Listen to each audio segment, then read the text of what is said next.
أعوذ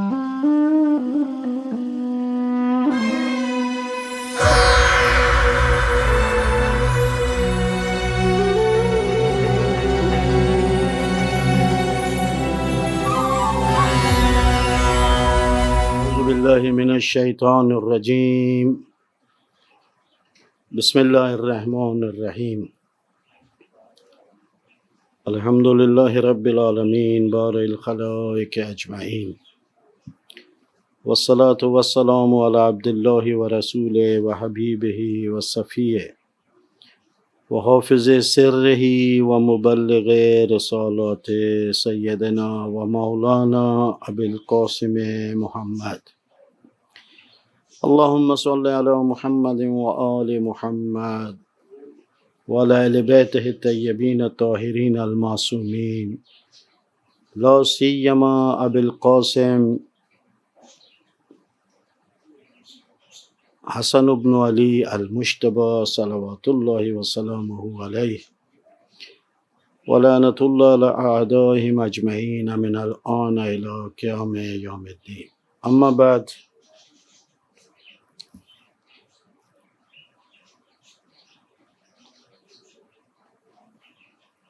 وما أصل بفدك وغير فدك والنفس مظانها في غد جدس تنقطع في ظلمته آثارها وتغيب أخبارها وحفرة لو زيد في فسحتها. سب سے پہلے تو آج ولادت باسعادت حضرت امام حسن علیہ السلام ہے. آپ سب کو خصوصاً مولا امام زمانہ کے حضور اس میلاد سعید کی مبارکباد عرض کرتا ہوں، اور پروردگار عالم کی بارگاہ میں دعا ہے کہ خداوند عالم ہمیں اس امام ہمام کی سیرت پر چلنے کی توفیق عطا فرمائے، اور اس امام اور اس کے اجداد اور اس کے اولاد کے ساتھ ہمیں روز محشر محشور فرمائے.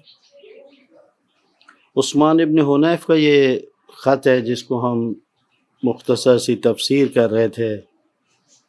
تو مولا یہاں پر پہنچے کہ فرمایا کہ میں فدق یا فدق کے علاوہ کسی چیز کو لے کر کیا کروں گا، جبکہ میرے نفس کی جو اگلی منزل ہے اور اگلا ٹھکانہ جو ہے وہ قبر ہے، اور یہ اتنی تاریک ہوگی یہ قبر کہ میری زندگی کے تمام نقوش اور نشانوں کو یہ مٹا دے گی.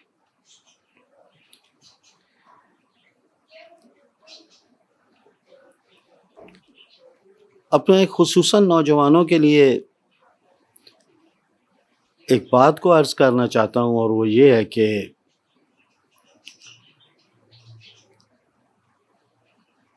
ایک بہت ہی آسان طریقہ انسان کو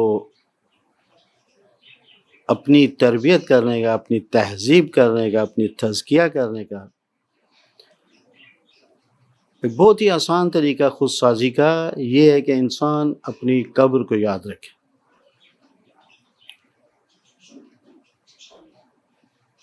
خود قبر کو یاد کرنا، اس کے بہت سارے فوائد ہیں. ان میں سے ایک یہ کہ انسان کو معلوم ہے کہ میری ہمیشہ کی زندگی نہیں ہے یہ دنیا،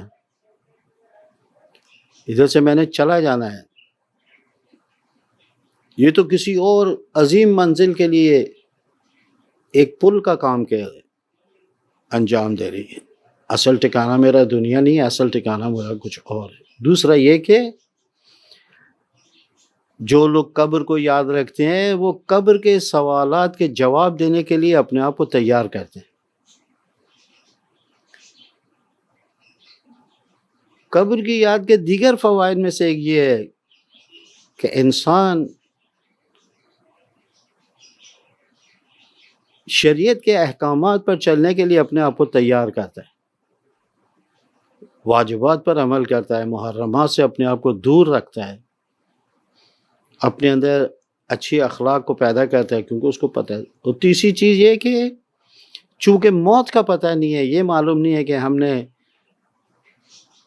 قبر میں کب اترنا ہے، لہٰذا کوئی لمحے کو ضائع نہیں کرتا ہے انسان اپنی تربیت کے لیے، لمحے کے لیے بھی یاد الہی سے غافل نہیں ہوتا، چونکہ اس کو اپنی موت کا پتہ نہیں ہے۔ اس کو کیا پتہ میری موت کب آئے گی؟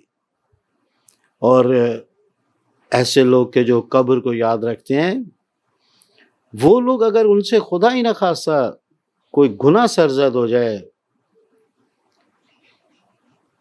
فوراً اس کی توبہ کو طلب کرتے ہیں، استغفار کرتے ہیں، چونکہ ان کو پتہ ہے کہ معلوم نہیں ہے کہ میں اس کو کل تک مؤخر کروں، موت مجھے کب آئے گی۔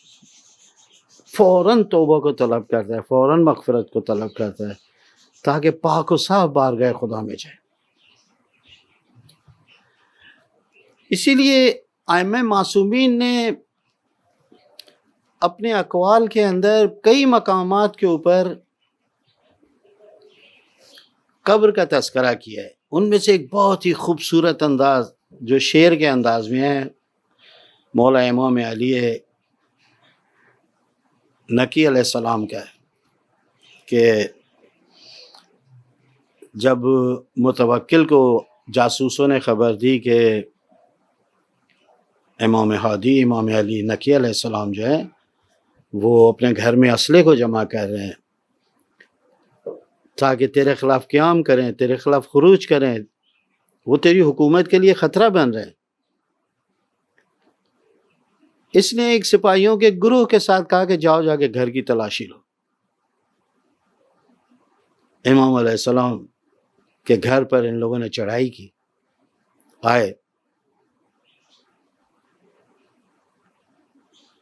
گھر کی فصیلوں سے اور دیواروں سے کود کر اندر داخل ہوئے، اور جب انہوں نے امام کو دیکھا تو امام مصلی کے اوپر عبادت الہی میں اور نماز شب کے اندر مصروف ہیں۔ پورے گھر کی تلاشی لی، کچھ نہیں ملا ان کو، نہ کوئی پیسہ ملا، نہ کوئی اسلحہ ملا، نہ کوئی اور چیز ملی، لیکن پھر بھی یہ اسی حالت کے اندر امام علیہ السلام کو لے کر متوکل کے دربار میں گئے۔ متوکل شراب پی رہا تھا، امام علیہ السلام کو اپنے سامنے دیکھ کر کانپنا شروع ہو گیا، شراب کا پیالہ رکھا اور اس حالت کے اندر امام علیہ السلام کو کہتا ہے کہ آپ مجھے کوئی نصیحت کریں۔ امام نے کہا مجھے کوئی شعر مجھے سنائیں۔ امام نے کہا مجھے شعر سے کیا لینا دینا، کوئی اشعار سنائے۔ تو پھر بھی جب اس نے بہت ضد کی متوکل نے، تو امام علیہ السلام نے یہ اشعار پڑھے کہ جو میں آپ لوگوں کی خدمت میں پیش کر رہا ہوں۔ اس سے بہتر انسان کی آخرت پر کوئی تبصرہ بہت مشکل ہے ملنا، اس سے بہتر کوئی قبر کے حالات بیان کرنے اور قبر کے متعلق گفتگو کرنا، ان اشعار جو مولا امام علی نقی علیہ آپ کو بہت مشکل سے کہیں ملے گی۔ دیوان امیر المومنین علیہ السلام میں بھی ہے، عیان الشیعہ میں بھی ہے، بہار میں بھی ہے، تقریباً میں نے کل شمار کی تھی 15-20 ہماری معتبر کتابوں کے اندر یہ اشعار امام علی نقی علیہ السلام کے موجود ہیں۔ امام نے بسم اللہ الرحمن الرحیم کہہ کے یہ پڑھا، باتو علی کل الاجبال تحرسهم غلب الرجال فلم تنفعهم القلل۔ یہ موٹی موٹی گردنوں والے جنہوں نے کھا کھا کے اپنے گردنوں کے اوپر اتنا گوشت اور چربی چڑھا لیے، یہ لوگ اونچی پہاڑیوں کے ٹیلے کے اوپر ان کا مسکن اور مکان تھا، یہ وہاں رہا کرتے تھے۔ شاید امام علیہ السلام کا اونچی اونچی پہاڑوں کی چوٹیوں سے مراد ان کے اونچے اونچے محل و قصر ہوں، کہ جہاں پر یہ بیٹھتے تھے اور عیاشی کی زندگی کرتے تھے، جو دل چاہتا تھا کھاتے تھے، وہ کھا کھا کے انہوں نے اپنے خصوصاً گردنوں کے اوپر جو ہے وہ ایک گوشت کے پہاڑ چڑھا لیے تھے۔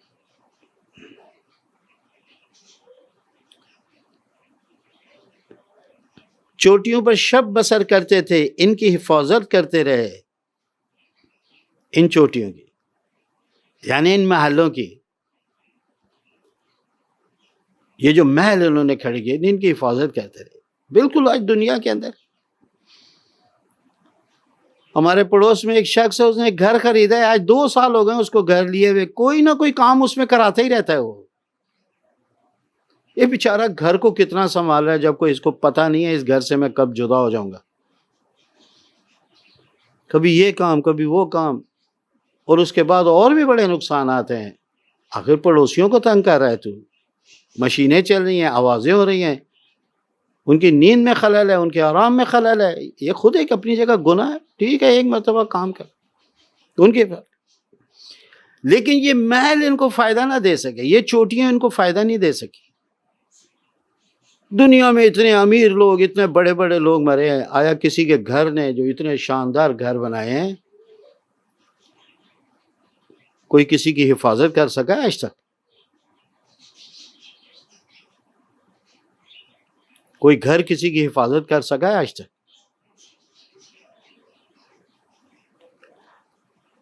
نہ فقط یہ بلکہ خود ایک اور بھی گناہ کرتے ہیں اس قسم کے لوگ کہ جو اس قدر شاندار گھر بناتے ہیں، اور یہ ہے غریبوں اور مسکینوں کے جذبات کے ساتھ کھیلنا۔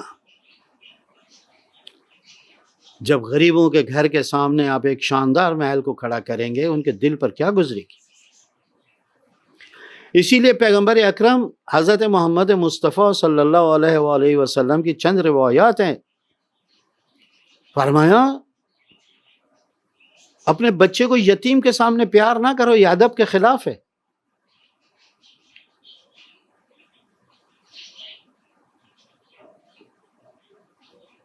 غریب کے سامنے یہ امیر لوگ جب اپنے بچوں کو کہتے ہیں بیٹا خریدو جو خریدنا ہے، اس غریب کے دل پہ کیا گزرے گی کہ جس کا باپ نہیں ہے، یا اگر ہے تو اس کے پاس اتنی ہمت نہیں ہے کہ وہ کچھ خرید کر اس کو دے سکے۔ بدترین گناہ یہ ہے کہ انسان کسی غریب کا، کسی یتیم کا، کسی مسکین کا، کسی بیوہ کا دل کو توڑ دے۔ یہاں پیغمبر اکرم نے فرمایا جب تم اچھا پھل کھاؤ تو اس کے چھلکے کسی غریب و یتیم کے دروازے کے اوپر نہ پھینکو، اس کا دل ٹوٹ جائے گا، میرا بھی باپ اس قابل ہوتا تو مجھے اچھا کھانا لا کے دیتا۔ کہیں اور جا کر پھینکو تاکہ اس کو احساس سے محرومی نہ ہو، احساس سے یتیمی نہ ہو، احساس سے فقیری نہ ہو۔ اہل بیت کا گھرانہ اس قسم کے احساسات ایجاد کرنے سے بھی اجتناب کرتا ہے۔ مولا امیر المومنین نے جب قمبر کو کہا کہ تم نیا لباس لے لو، میں پرانا پہنوں گا، تو کہا میں بوڑھا ہوں تم جوان ہو۔ جناب قمبر کو اس کی غلامی کا احساس نہیں ہونے دیا، یہ نہیں کہا کہ تو غلام ہے تو لے لے، میں تیرے کو دیتا ہوں۔ ابھی عید قریب ہے، کتنے گھروں کے اندر اپنے ملازموں کو یہ کہہ کر دیا جائے گا ہم ہر سال اپنے ملازموں کو اور نوکروں کو جو ہے وہ عیدی دیتے ہیں، کپڑے دیتے ہیں، اس سے بہتر ہے نہ دیتا۔ اس کو احساس سے نوکری کرا کر، اس کو احساس سے غریبی کرا کر اس کو دینا، یہ درست نہیں ہے۔ اخلاق اسلامی اس کی اجازت نہیں دیتا۔ یہ بڑی بڑی چوٹیاں آج ہمارے حکمران جو ہیں وہ غریب ملک کے اندر اتنے بڑے بڑے محل جو ہیں وہ کھڑے کیے ہوئے ہیں، مرنے کے بعد کیا جواب دیں گے؟ یا یہ محل اور یہ قصر نما عمارتیں جو ہیں وہ کیا انہیں موت سے بچا لیں گے؟ کوئی فائدہ نہیں دے سکیں گے۔ وَاسْتَنزِلُوا بَعْدَ عِزٍّ عَنْ مَآكِلِهِمْ وَاسْكَنُوا حَفْرًا يَا بِئْسَ مَا نَزَلُوا۔